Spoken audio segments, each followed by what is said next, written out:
Robert Baratheon sat in his bedchamber at the Red Keep, beads of sweat collecting along his brow. The sunlight that fell across his heavy, broad shoulders made the bruises on his flesh appear darker, almost purple. They were souvenirs from his near-fatal boar hunt. The beast had nearly torn him in half, goring him through his leathers, leaving him pale and trembling in a sticky pool of his own blood by the time his men had dragged him away from the forest floor. Rumors had spread throughout King's Landing that the king was doomed, that he would not survive to see the next moonrise. Some whispered that the Lannisters had taken advantage of his vulnerable state.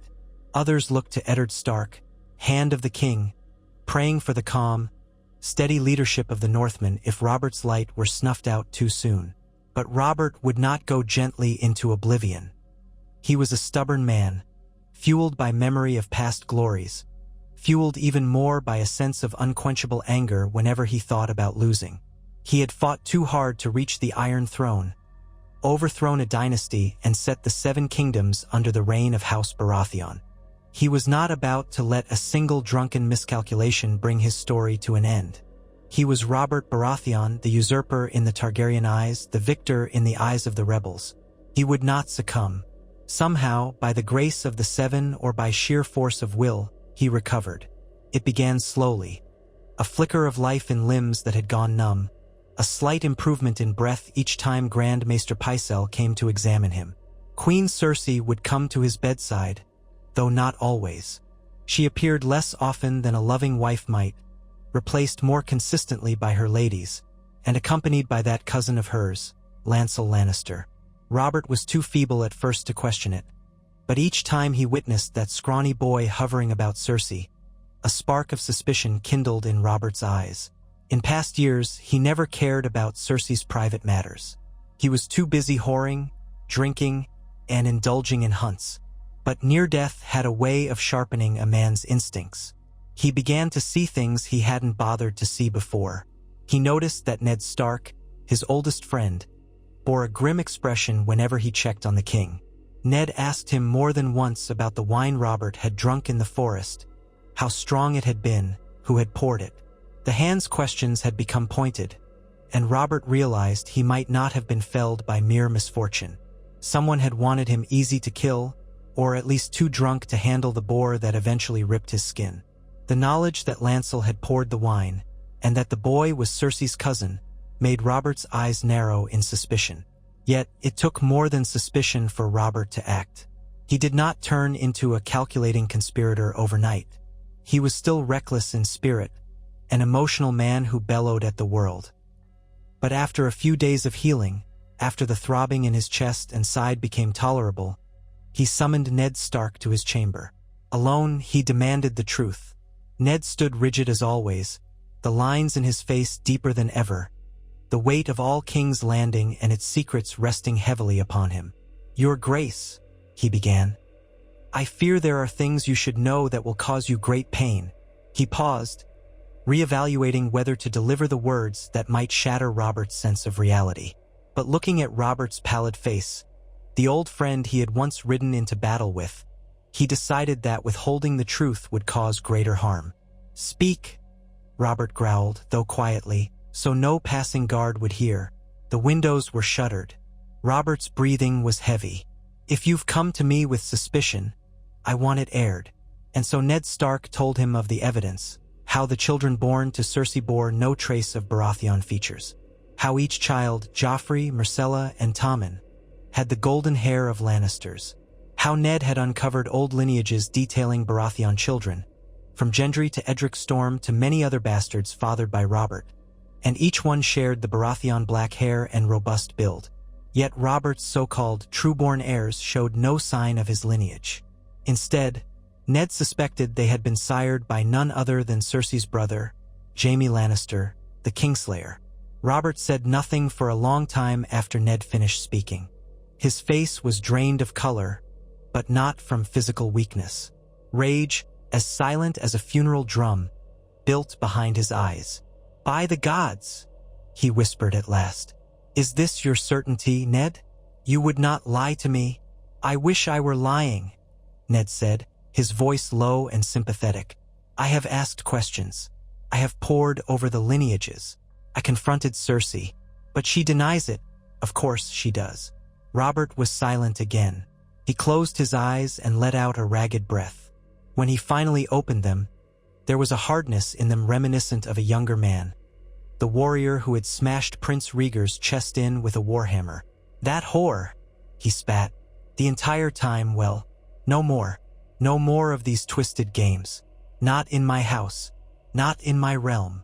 Ned cleared his throat and offered a word of caution. Your Grace, if you intend to confront her, we must do so carefully. The Lannisters are powerful. We have no idea how many alliances they've made at court. There's the gold of Casterly Rock, Lord Tywin's cunning. If you move against the Queen rashly, we risk civil war. And if you move too slowly, word might spread that you're vulnerable. Robert glared at the open window as though preparing to challenge the entire realm. Then I need my own allies, men I can trust. I know I can count on you, Ned, but I'll need more than that.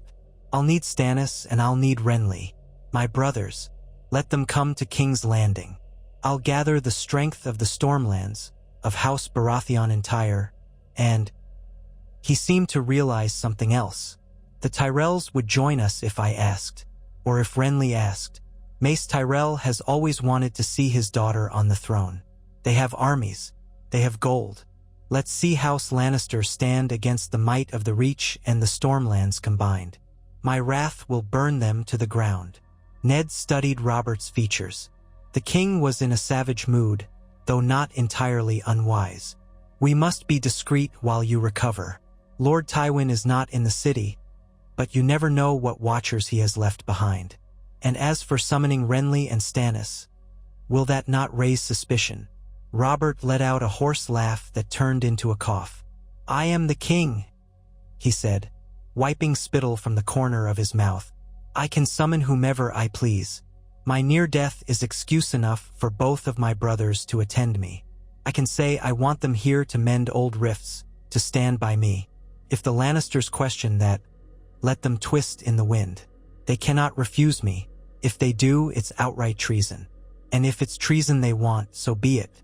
I welcome their challenge. Ned gave a grim nod. As you wish, Your Grace.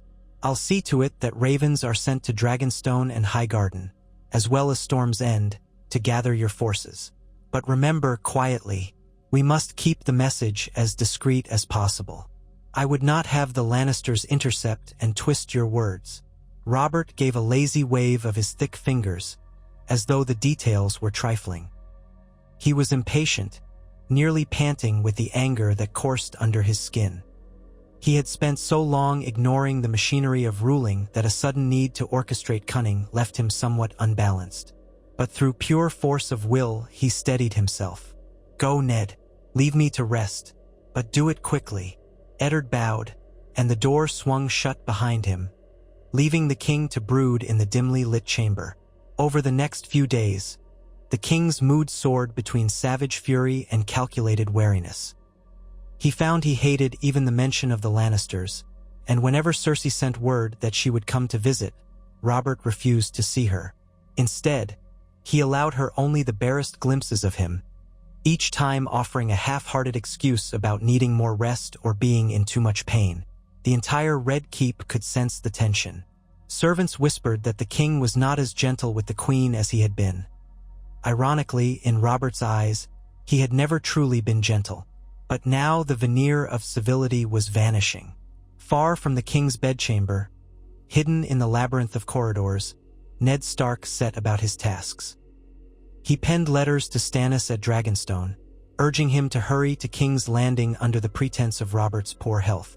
He wrote to Renly at Storm's End, appealing to brotherly love and the need for the presence of all Baratheons in the capital. He then wrote to Mace Tyrell at Highgarden, lightly suggesting that King Robert valued House Tyrell's friendship in this trying time. Each letter was sealed with the hand's own sigil, but the words were carefully chosen to mask Robert's real intentions. Even so, Ned suspected the recipients would guess the truth. Stannis would detect the real meaning at once. Renly, bright and ambitious, would guess there was more afoot. And Mace, always happy to curry favor, would likely come with all the chivalric pageantry of the Reach at his back. In time, all the pieces would gather in King's Landing. Robert's healing was slow, but in some ways the anger fueling him seemed to burn through his fever faster. By the end of the first week since his near-fatal injury, he was able to sit upright and speak without gasping. By the end of the second, he could walk around his chamber without doubling over in pain, though his sides still screamed for mercy. Yet, in a sign of his returning vitality, his roars of frustration could be heard in the hall as he demanded to be let out of bed, demanded to see the state of his kingdom with his own eyes. Grand Maester Pycelle, summoned more often than he would have liked, tried to caution the king about the fragility of his condition. Robert threatened to hurl the old man out the window if he did not let him walk at his leisure. So by the third week, Robert was hobbling down the hall on unsteady legs, glowering at everyone who dared so much as glance his way. Word reached him that Renly had set out from Storm's End, traveling with a train of bannermen from the Stormlands. Word also arrived that Stannis was sailing from Dragonstone, joined by his own loyal knights and men-at-arms. The Tyrells, as Ned predicted, had seized upon the invitation with open arms. Mace Tyrell himself was said to be en route, accompanied by the imposing Ser Loras Tyrell and various other cousins, uncles, and sworn swords of the Reach. Soon, the capital would be overflowing with Baratheons, Tyrells, and an enormous retinue of knights, lords, and soldiers. The Lannisters could not help but bristle at the prospect. As though sensing the storm clouds forming over the Red Keep, Queen Cersei tried to maintain her composure. She began hosting small gatherings, ostensibly to celebrate the king's miraculous recovery and to welcome these new arrivals in a show of courtesy. But the real reason was to gauge the political temperature, to see who might remain loyal to the crown through her vantage, and who might be a threat. Her golden hair shimmering by candlelight, she reigned over these gatherings with a wry, confident smile, as if to proclaim that she was still the queen, no matter what gossip might swirl in the corridors. Under all that outward calm, however, Cersei was beginning to sense doom creeping closer. Jaime was still away from the city, off with Tywin at the moment, dealing with minor rebellions in the Westerlands, or so the rumor went. Her father, the calculating Lord Tywin Lannister, was nowhere to be found within the walls of the Red Keep. Instead, she found herself more alone than she had been in years, aside from the timid presence of Lancel. But Lancel's timid, youthful worship only made her more aware that the real power she once held, Jaime's sword, Tywin's gold, was not as immediately accessible. She had to be careful. The king was on the mend, and his old friend Ned Stark was still at his side, grim as ever. Worse, the king had mustered enough strength to attend a small feast that Cersei arranged, and though Robert was not in a talkative mood, the scowl carved into his face told her more than his words ever could. A hush fell over the Red Keep when, one by one, the king's brothers and allies began to arrive. First came Stannis, tall and grim, his jaw set in disapproval of nearly everything he saw in King's Landing. There was no personal greeting from Robert, who was yet again confined to his room at that time. Instead, Ned Stark met Stannis in the courtyard, exchanging stiff nods with the man. Stannis wasted no time. "Is my brother truly near death, Lord Stark?" he asked in that humorless way of his. "Not any longer," Ned responded, "but he's been gravely wounded. I trust you will find him much changed." Stannis took those words in his stony silence, and Ned led him to Robert's chambers. The two brothers did not embrace, for that was never their way, but the look that passed between them was weighted with old grudges, old slights, and a grudging respect. Robert told his brother in private that he had a matter of utmost urgency to discuss, a matter that would concern their entire house. Later, Stannis was seen leaving Robert's chambers looking even more severe than usual, if that was possible, lips compressed in a bloodless line. Renly arrived soon afterward with a flourish, accompanied by a retinue of lords from the Stormlands. Men from Tarth, Estermont, and even the Penroses, Felons, and Lesser Knights, all proud to be riding under the Baratheon banner. Renly wore his signature vibrant green cloak, pinned with a golden stag, and he smiled at everyone who crossed his path. He was greeted by half the court with open arms, for he was known as a charming presence, Yet not all could trust that bright smile. Ned Stark knew there was ambition behind Renly's glimmering eyes. After greeting Ned with a warm clasp of the hand, Renly was led to his brother's chambers. He emerged some time later looking thoughtful, less prone to that easy grin. Robert's secret had been shared with him too, though likely with fewer curses than had been used upon Stannis. The three Baratheon brothers held council in private. It took hours behind closed doors, and more than once the raised voices of Robert and Renly were heard in the corridor. Stannis, ever the quiet one, likely spoke with short, blunt remarks. By the time they emerged, all three men wore grim expressions. They parted ways in tense silence, though later that night, they met once more in Robert's chambers with Ned to finalize the next steps. It was during this time that the Tyrells arrived, bringing color and grandiosity to King's Landing. Mace Tyrell, large of girth and prone to flowery speech, declared he had come to pay homage to the king and to lend any aid needed for Robert's continued recovery. By his side, the Knight of Flowers, Ser Loras Tyrell, shone like a figure out of a legend. Young, handsome, graceful, and every bit as gallant as the songs portrayed. With them came a swarm of Reach lords, lesser Tyrell cousins, lords from the Shield Islands, and knights from Old Oak and Highgarden. The caravans stretched down the roads as far as the eye could see. At first, Cersei tried to play the magnanimous queen, hosting them with lavish feasts in the Great Hall. But the king, still not fully recovered, made only the most minimal appearances, each time glaring in stony silence. The tension on the dais was palpable. Mace Tyrell, oblivious or pretending to be oblivious, made remarks about how joyous it was to see so many great houses united under one roof. Renly occasionally tried to lighten the mood with a jest. Stannis stared daggers across the table. Ned Stark watched all of them with calculating reserve. The Lannister presence in the hall had shrunk. Ser Meryn Trant and the other Kingsguard were still there, but Jaime was absent, and Tywin was far from the city. One might have guessed the Lannisters were lying low. Behind the scenes, deals were being struck. Robert demanded that House Tyrell stand with him. In private, he promised that once the matter of the throne succession was settled, meaning once the Lannisters were dealt with, he would look favorably on the union of Margaery Tyrell with whichever Baratheon might eventually sit the throne if Robert's own heirs were to be cast aside. The mention of a queen from the Reach set Mace's eyes alight with possibility. He was wise enough to see that Joffrey's claim was precarious if Robert was indeed about to denounce all his so-called heirs.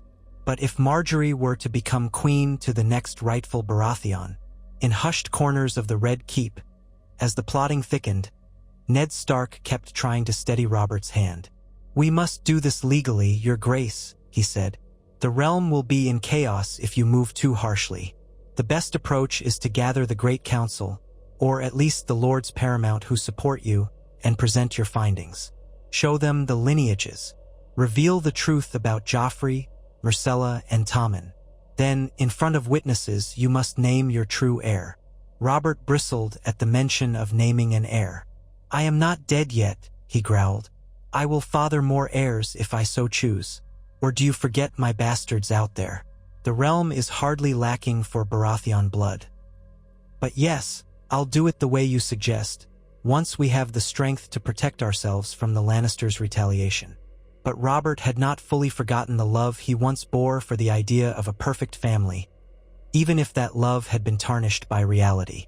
In the darkest hours of the night, he lay awake, chest sore, side aching, and stared into the candlelit shadows. A war was coming, though he had thought he'd left war behind him when he took the throne. At times, he almost wanted to drown the entire problem in wine, as he once had, but that was what had nearly killed him in the forest. That was what had allowed him to be betrayed, to be humiliated by the woman he called wife. His old ways had left him weakened. This time, he would not be found wanting. Cersei, of course, grew more anxious by the day. She tried to glean some sense of Robert's plan from Varys, but the spider only offered cryptic half-truths. Peter Baelish, more cunning, promised her help only if certain conditions were met, conditions that involved her father's gold, or the Lannisters' hold on the royal treasury. But the treasury was near exhausted. Robert's warlike hunts and the extravagances of the crown had already drained the coffers. The Iron Bank of Bravos was pressing for debt repayment. Cersei realized with dawning dread that if it came to open confrontation, the Lannisters would have to rely on the gold of Casterly Rock. But Tywin was not here to command it. And with the Tyrells now seemingly throwing their weight behind Robert's cause, her position was weaker than she ever imagined it could be. The day finally came when Robert felt strong enough to stand before the throne once more. He ordered a court session, not quite a grand affair, but enough that the great hall was filled with lords and ladies from all over King's Landing and beyond. The Tyrell retinue, Stormlanders loyal to House Baratheon, knights and courtiers attached to them, and even some from Dorne and the Vale who were in the city on unrelated business. The Lannisters who remained in the capital stood in a cluster near the front, uncertain of what was to come. Cersei entered last, in a gown of shimmering emerald fabric. She took her place at the king's side, though not too close. Robert wore the crown of gold set with stag antlers, though it sat awkwardly on his head, as if it had grown heavier since the last time he had worn it. He walked with a slight limp, and Ned Stark noticed the flicker of pain in his friend's eyes whenever he turned a certain way. But Robert was determined. He mounted the steps to the Iron Throne but did not yet seat himself. Instead, he turned and gazed upon the throng. He signaled with a hand, and the room fell silent. It was that commanding presence that Robert had always possessed, an invisible aura of authority that demanded attention. He opened his mouth to speak, though for a moment, no words came. Perhaps the shock of betrayal weighed heavily. Perhaps the memories of old battles flickered behind his eyes. Or perhaps the pain in his side reminded him just how close to death he had come. When he finally spoke, his voice echoed with a fury barely contained, rough and resonant. "I have called you here because I have spent too long in darkness," he began.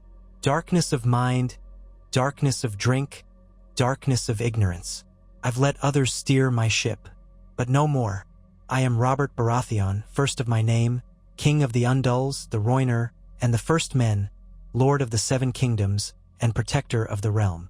He paused, scanning the crowd.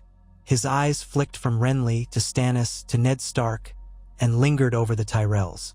Finally, they reached Cersei, who stood unmoving, her face a practiced mask of confidence. "There have been whispers," Robert continued in a lower voice, "that I was meant to die in that forest, that the boar that gored me was only part of the plan, that someone poured strong wine for me, more potent than usual, to make sure I would not fight well. My wife's cousin, Lancel Lannister, was the one who poured it, so they say." A muttering spread through the hall, though not all were surprised. Robert's eyes bore into Cersei as he said it. The queen did not move, but a faint tremor passed through her hands. She drew a slow breath, still giving no sign of guilt. "Yet I live," Robert roared, stepping forward with a surprising surge of energy. "And in living, I have discovered even darker truths. Truths about my own heirs. You all know my 3 children, Joffrey, Myrcella, and Tommen." He paused again, letting the hush that fell over the hall deepen. One could practically feel hearts hammering, breath caught in throats. Ned Stark resisted the urge to close his eyes, to steel himself for the blow about to be delivered. He could see the tension in the Tyrell row, the confused worry in many of the Stormlander knights. The Lannister men looked bristling, uncertain, but Robert pressed on. "They are not my children," he said at last, the raw anger thick in his voice. "They are the product of incest, fathered by Jaime Lannister, the Queen's brother. They have no claim to the Iron Throne." A collective gasp rose in the hall, mingled with shrieks from some of the ladies and outraged cries from various lords. The Tyrells exchanged glances, some shocked, some already guessing. Renly stood with arms crossed, face grim. Stannis bore the silent acceptance of a man who had always known something was amiss. Ned held his posture stiffly, though guilt gnawed at him for the public humiliations unfolding. Joffrey and Myrcella were not present, and Tommen was too young to know the storm that had just broken. But none of them were in the hall to defend themselves. Cersei, for her part, did not faint or cry out. She stood with her back straight, her lips pressed together. Only the slightest flicker in her green eyes betrayed that she was cornered. She seemed to weigh her next words carefully, but Robert did not give her the chance. These children have lived as princes and princess, but they are bastards in truth, Robert continued. I proclaim that they are not heirs of House Baratheon. They do not bear my blood. I further proclaim that Queen Cersei Lannister has dishonored the crown and all the laws of gods and men. She shall be held to account for this treason, for the attempted murder of the king, and for conspiracy to place false heirs on the throne.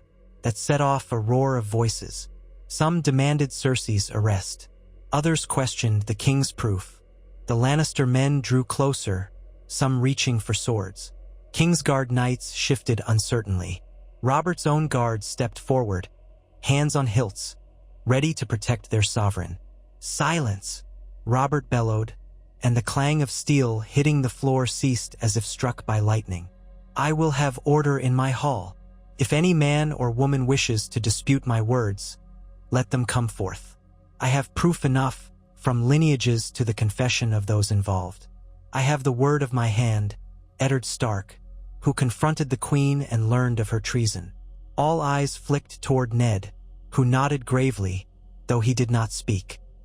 He had uncovered the truth in the ledgers of lineage, in the color of hair, and in the confessions of Littlefinger's spies and servants who had seen the queen and Jaime in suspicious circumstances.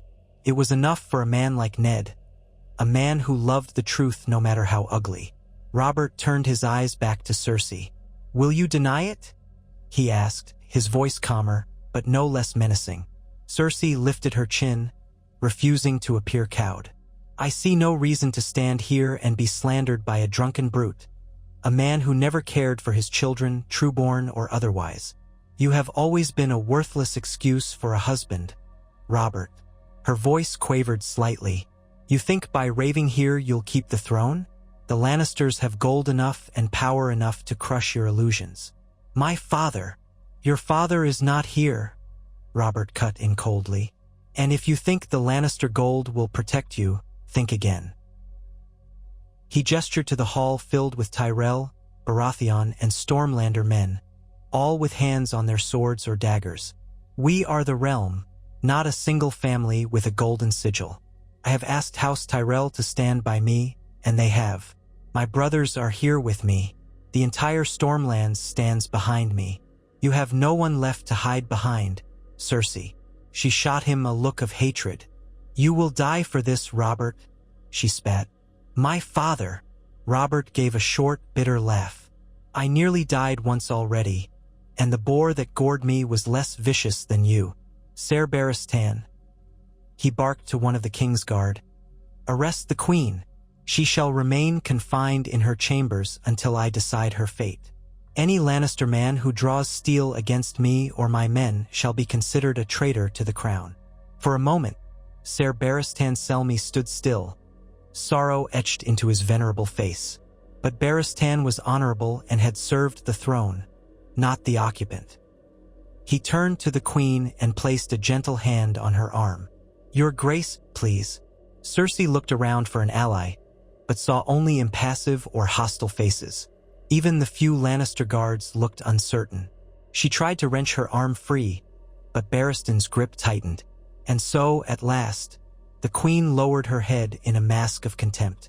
You will regret this, Robert, she hissed before being led away. The great hall was in an uproar, but Robert's expression remained furious and grim. He raised his arms to quell the din once more. Hear me, he shouted. Any who remain loyal to the Lannisters' false claim, leave now or face judgment. If you would stand with your rightful king, remain and declare yourselves. Many lords and ladies bowed or curtsied immediately, pledging their loyalty to House Baratheon.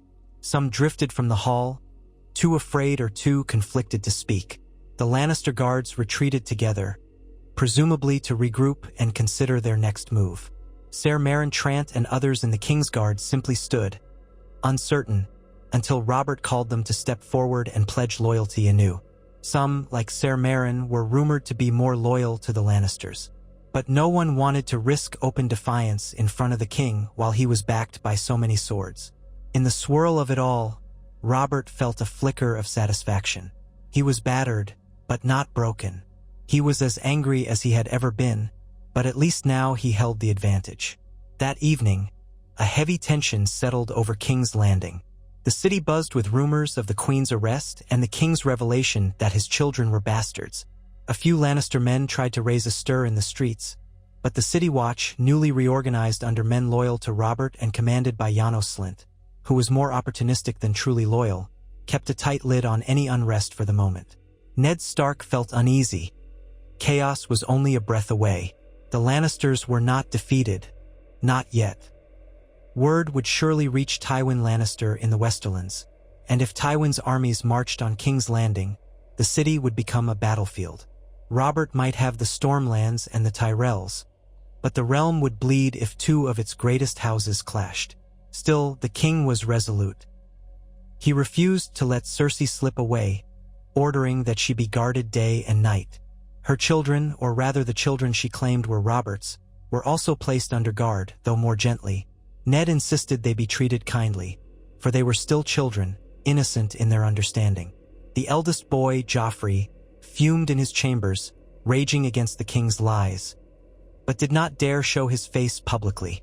Myrcella was weeping, frightened, and Tommen remained confused, but calm enough. Robert refused to see them.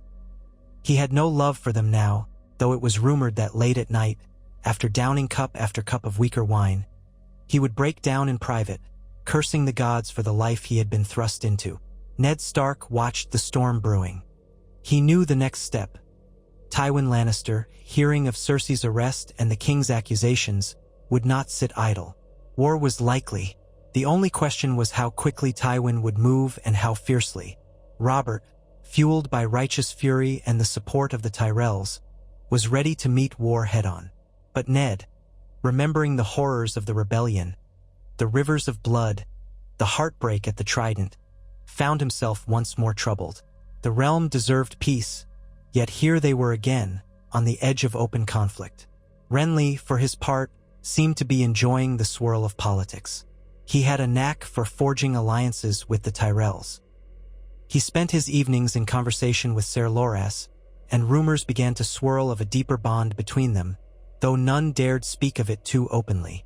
Stannis, on the other hand, rarely left his chambers except to confer with Robert, Ned, or a few trusted lords. The Master of Ships was not a man of many words, but everyone knew that if conflict broke out, Stannis's fleets would be vital in blockading Lannister shipments or intercepting any Sellsword companies they might try to bring in from Essos. Meanwhile, Mace Tyrell was boasting to anyone who would listen that the Reach's armies were second to none, that Highgarden would stand by the king until the final blow was struck. Of course, the Tyrell host was a monstrous force, though its loyalty was seldom guaranteed without a generous arrangement. Robert, for once, was listening to Ned's counsel, ensuring all the formalities were observed. He was naming Tyrell men to positions of prominence in the city guard and in the royal household, placating their ambitions. The longer the Tyrells felt courted and respected, the more they would remain at Robert's side. Within a fortnight of Cersei's arrest, Robert felt strong enough to move about the castle more freely. He had blacksmiths forging new suits of armor for him, adjusted to fit his still broad but injured torso. He demanded a warhammer be fashioned that matched the weight and heft of the one he had used at the Trident all those years ago. Men said that once he had the hammer in his hands, his old spirit shone in his eyes, even if age and injury slowed him. Some of his own knights, the Stormlander lords who had followed him in the rebellion, saw in him the shadow of the man they once admired, a warrior king who would stand on the front lines and dare any man to stand against him. During those same weeks, the queen was kept under lock and key. She was not forced into a dungeon, for Robert allowed her the dignity of her own royal chambers, but she was guarded by a half-dozen loyal men at all times. She was given her ladies for comfort, albeit under watchful eyes, and her cousin Lancel tried to visit, only to be turned away. Robert refused to see her, speak to her, or allow her any means of sending messages beyond what he permitted. It was a stifling, humiliating existence for a woman who had once believed herself cunning enough to outmaneuver the entire court. The only person who visited her with any degree of empathy was Ned Stark, who sought to ensure that no harm was done to her physically. He did not relish cruelty, even towards a woman who had betrayed Robert so thoroughly. In one of those visits, Ned stood in her chamber with 2 guards behind him. Cersei was seated near a window, the sunlight illuminating her hair into a molten gold. She regarded Ned with a mixture of contempt and curiosity. "Come to gloat, Stark?" she asked softly. Ned shook his head. "No, I came to see if you required anything: food, clothing, more comfortable accommodations." The king, in his rage, might forget these courtesies. Cersei laughed bitterly.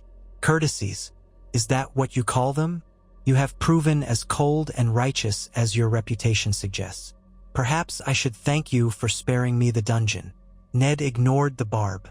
"Lady Cersei, I do not want to see the realm drenched in blood again. If there is a way to end this peacefully, I would pursue it. I warned you once, you might recall, that if you valued your life, you would leave King's Landing." She considered him, her emerald eyes narrowing. "Yes, I remember. I should have listened. But you are a fool if you think any of this ends peacefully.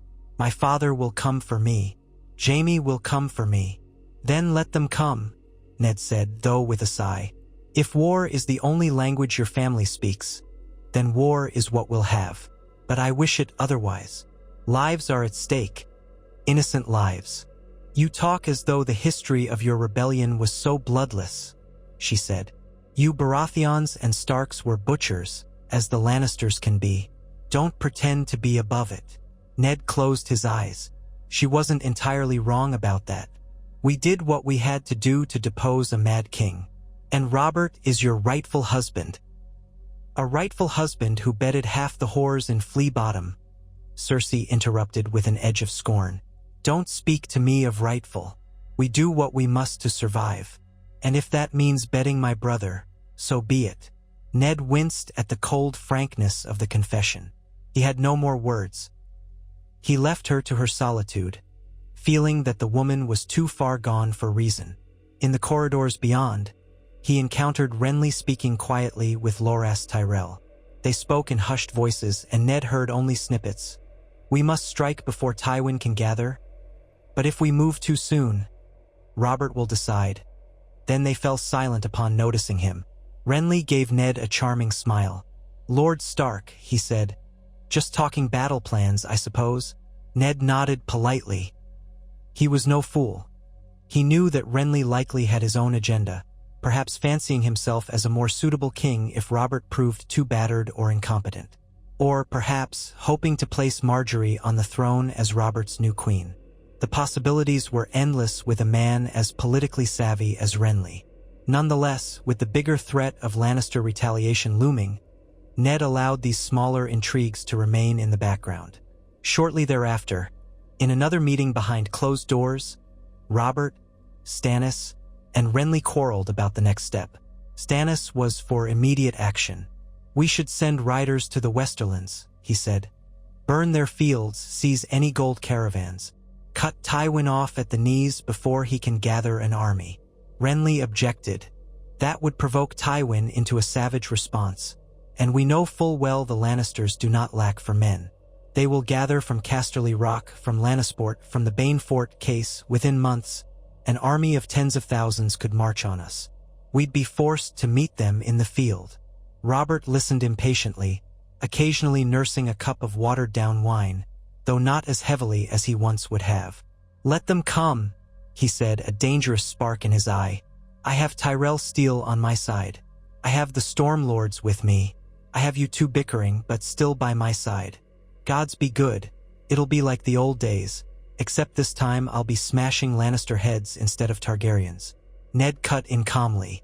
"That would lead to open war, your grace. Thousands would die. The small folk would suffer. Perhaps we can send an envoy to Tywin to present terms. Cersei's condemnation, the children removed from the line of succession, but guaranteed life and comfort if the Lannisters bend the knee. A compromise that might avert a larger bloodshed." Stannis scoffed. Renly raised an eyebrow. Robert considered it, glowering. Why should we compromise with that old lion? He tried to kill me. His children conspired against me. Ned measured his words. Because if we can resolve this with fewer swords drawn, we should. If Tywin fights, I have no doubt you can defeat him, but the cost would be high. The realm might suffer, and your hold on the throne might be shaken by the chaos. A swift negotiation might keep him in check. Robert looked unconvinced, but Renly spoke up. I agree with Lord Stark, and it need not be negotiation from weakness. Send a messenger with a direct statement of your demands. Release Cersei to your justice, disclaim the children as rightful heirs, and perhaps you can allow them to keep some measure of status. Myrcella and Tommen, after all, are still young. Send the messenger with a show of force, perhaps escorted by Tyrell knights. Stannis's lips curled in distaste. You'd trust Tywin to parley in good faith? Renly shrugged. No, but it will buy us time to solidify our alliances. If he agrees, we avoid war. If he refuses, we'll be no worse off than we are now. Robert paced across the floor, wincing occasionally from the lingering pain in his side. Finally, he grunted. Fine, we'll try the parchment before the steel, as the saying goes. But if Tywin thinks to outfox me, I'll show him the might of House Baratheon. I'll smash his golden towers to rubble if I must. And so the plan was set. A royal envoy would be sent to the Westerlands with the king's demands. Meanwhile, Cersei languished in confinement, her children under guard, while the city braced for the possibility of an imminent siege. The narrow sea was watched carefully, for rumor said the Lannisters might hire sell-sails or try to bring in gold from Essos. Stannis kept the royal fleet vigilant in Blackwater Bay. Robert drilled daily with his new warhammer, an angry bear of a man, refusing to let age or injury keep him from preparing for the worst. In the midst of this tension, Ned Stark found a moment of unexpected calm one morning. He stood at the window of his solar, looking out over the city. The roofs of King's Landing spread out like a tattered quilt, the sky above a pale blue. He recalled the day he rode south to join Robert's rebellion so many years ago to depose the Mad King. He remembered the day he found Lyanna, dying in a bed of blood and sadness. He remembered the secrets that had been whispered in her final hour. Now he found himself embroiled in yet another war of succession, though this time it was Robert, his oldest friend, who sparked the conflict. Ned felt the weight of it all, the cycles of violence and retribution that seemed inevitable. He heard footsteps behind him. He turned to see Robert entering, still in the battered chest plate from his morning drill. Sweat gleamed on the king's brow. I nearly feel alive again, Ned, Robert said, a raw grin flitting across his face. This is what I was born for. The clang of steel, the smell of sweat. Ruling from that damned throne is what kills a man. But fighting, that's living. Ned nodded, though he could not share the king's enthusiasm. I only hope we can settle this quickly, Robert. The realm has bled enough. Robert exhaled, his grin fading a little. Aye, that's what you always say. You're too good a man to relish the fight as I do. But maybe that's why I need you at my side. Listen, about the next step. Once Tywin hears my terms, do you think he'll bend? Ned paused. Tywin is proud. If you demand his daughter's head, or her humiliation, he'll be furious. But he may also see that open war could weaken him long-term, especially if the Tyrells stand against him. He might recall how quickly the realm turned against Aerys Targaryen. He might decide to preserve Lannister power in a compromise. But it's impossible to be certain. Robert snorted. So we wait. That's all we can do, Ned said. In the meantime, be careful, Robert. There may still be Lannister knives in the dark. The king rested his large hand on Ned's shoulder. Thank you, old friend. You've always been the better part of me. He almost smiled, then turned to leave, Warhammer slung over his shoulder. And so the stage was set for the next act in the bloody drama that was the Game of Thrones. Robert Baratheon had survived the boar that should have killed him, only to find that the real danger had always lurked in his own bed. With the support of House Tyrell and the gathering strength of the Stormlands, with Stannis's fleets and Renly's political cunning, He prepared to confront the Lannisters in what might be a final reckoning. Meanwhile, the queen he had once called wife sat in her chamber, simmering with hatred, waiting for an opportunity to strike back. And in the shadows of the Red Keep, other figures, Petyr Baelish, Varys the Spider, and countless courtiers, quietly measured how best to position themselves if the realm did indeed erupt into war. Days and nights passed in uneasy vigilance. Tension mounted in the city as news of the Queen's arrest spread to even the lowliest fishmonger in Flea Bottom. The slightest scuffle between a Lannister guardsman and a Baratheon soldier could escalate into bloodshed. But so far, Robert's men were keeping a tight rein. Some whispered that Lord Tywin was already on the march with a vast army. Others swore that Jaime Lannister had left the Westerlands to swoop in and rescue his sister. None of these rumors were confirmed. The watchers at the city gates saw no lion banners on the horizon. The outriders to the west found no trace of a major host approaching. It was as though the Lannisters had vanished, either playing for time or planning a more subtle strike. Inside the keep, Robert forced himself to attend to the duties of rule. Grand Maester Pycelle made a show of loyalty, now that the tide had turned, though Ned suspected him of still favoring the Lannisters in private. Petyr Baelish slithered around financial matters, trying to placate the Iron Bank while simultaneously funding improvements to the City Watch to keep the king's men well supplied. Varys, as ever, provided carefully curated bits of gossip, neither fully condemning nor condoning the king's actions, just swirling in his spider's web of secrets.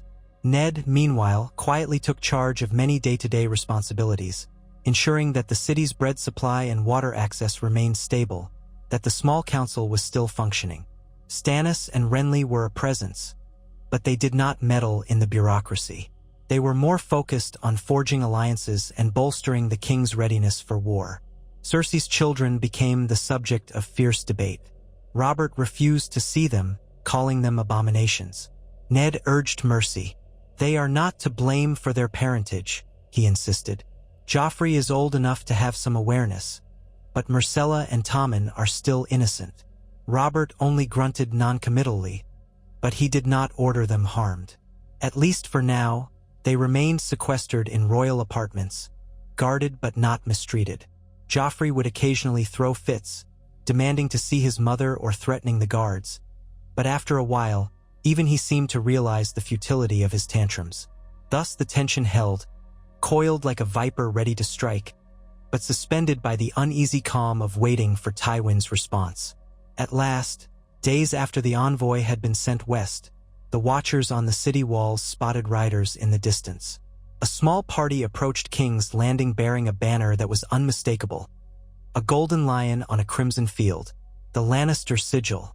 Word spread quickly, and Robert assembled his guard, along with Ned, Stannis, and Renly, in the courtyard to greet these arrivals. Mace Tyrell and several of his knights were also present, forming a show of power. Lannister men rode in, about a dozen of them, led by a tall, imposing knight with hair the color of faded gold. He introduced himself as Ser Adam Marbrand, a known commander under Tywin Lannister's banner. They dismounted and were given a guarded courtesy. Renly, with a bright smile that did not reach his eyes, welcomed them. Ned offered no greeting beyond a stiff nod. The tension was palpable. Ser Adam produced a sealed letter with Tywin's personal seal. "Lord Tywin sends his response to King Robert Baratheon," the knight announced in a clear voice. "He bids the king read his words and consider them carefully." Robert took the parchment, his jaw tight, and turned to Ned. "In my solar," he said curtly, jerking his head at the doors. He led the way, flanked by Stannis, Renly, Ned, Mace Tyrell, and a few select guards. Ser Adam was invited to follow as well, though the rest of the Lannister escort waited outside under watchful eyes. Once inside the solar, Robert broke the seal and began reading. His face darkened almost immediately. "What does it say?" demanded Stannis. Robert did not respond at first, eyes scanning the lines. Then, with a growl, he tossed the parchment onto a table. "It says," he spat, "that Tywin denies all charges. He claims I am under the influence of false counselors who have turned me against the rightful queen and my own children. He calls me an ingrate for forgetting the service House Lannister has done for me, like they ever served me for anything beyond their own advantage. His voice rose. He demands that I free Cersei at once and reaffirm Joffrey as heir, or he will rally his banners and march on King's Landing to restore order and protect the royal family. The gall of him! Robert smashed a fist against the table, rattling a goblet. Mace Tyrell cleared his throat. This means war, does it not, Your Grace? Renly and Stannis exchanged a look. Ned watched Robert carefully. The king swore again, cursing Tywin by every god he could name. He is an old fool if he thinks to bully me, Robert snarled. I will not cower before him. If he wants war, he shall have it. We'll raise the banners of the Stormlands and the Reach. I will see the lion's head mounted on a spike. This time, there will be no mercy for them. He turned to Ser Adam, who stood stoically by the door. Tell your lord this. I, Robert Baratheon, declare him a traitor and enemy of the crown. If he does not yield immediately and deliver Jaime Lannister into my custody, if he does not acknowledge the children of Cersei for the bastards they are, I will meet him on the field of battle and destroy him. In the name of the Seven, I will do it. Ser Adam's face revealed no emotion. I will relay your words, Your Grace, he said simply. Renly said, in a smoother tone, you realize that by carrying this message back, you are effectively announcing open war? The knight bowed. I carry my lord's commands, Lord Renly. I am his sworn man. There is no other choice. Then go, Robert growled. Go, and tell him his days are numbered. Without further ado, Ser Adam was dismissed. He left the Solar, collected his party, and departed the city, leaving a swirl of dread in his wake.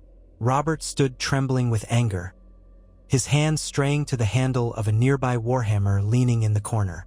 It's done then, he said, voice rough with rage. War will come. Stannis nodded. We must prepare. Tywin's host is large, but we have the Tyrells. We must also see how the other great lords will respond, Aeron in the Vale, Tully in the Riverlands, Martell in Dorne. Will they stand with us or remain neutral? Renly spoke next. Hostages are often a way to ensure loyalty, brother, but we have no direct hold on the Tullys or Martells. However, Lord Hoster Tully is ill and old. Edmure Tully might want to prove himself. If we offer them Lannister heads on a plate, he might be swayed. Mace Tyrell chimed in. We Tyrells have some measure of friendship with Dorne, or at least a mutual tolerance. I can dispatch an emissary to Sunspear. They despise the Lannisters for what happened to Elia Martell and her children during the rebellion. There is common ground there. Robert gave a firm nod. Do it. Every sword we can gather will be needed. As for the Vale, Jon Arryn was my mentor, but he's dead, and the Vale is under the guidance of that foolish woman Lisa Tully. She's as skittish as a cat in a thunderstorm. Ned, maybe you can speak with her. Ned scratched his beard, thinking. It may prove difficult, but I will try. Or I can send one of my sons to foster in the Eyrie as a sign of goodwill. We shall see. Robert looked around at them, at these men who formed the core of his new war council. Then let us go and prepare for what's coming. I want the city gates fortified, the gold cloaks fully equipped. Mace, see that your knights have lodging enough. Stannis, prepare the fleet for any possible blockade. Renly, you do what you do best, talk. Win hearts, muster support. Ned, you're my hand. I trust you to keep this city from devouring itself while I stand ready to go to war. We'll crush Tywin before he can get a foothold. Now go. They dispersed, leaving the king to brood. In the corridor, Ned could feel the weight of the future pressing down on them all. War was coming, and though he had survived one war at Robert's side, the realm had been younger then, more certain of its cause. Now the lines were blurred. Loyalty was not as clear-cut, and the old resentments from the rebellion's aftermath had festered for years. This conflict would tear the Seven Kingdoms apart once more, and the cost would be dear. Yet, as Ned made his way to his own chambers, passing guards who saluted him as the Hand, he found a glimmer of resolve. At least this time, Robert was alive to lead his men, not cut down by an ignoble accident in the forest.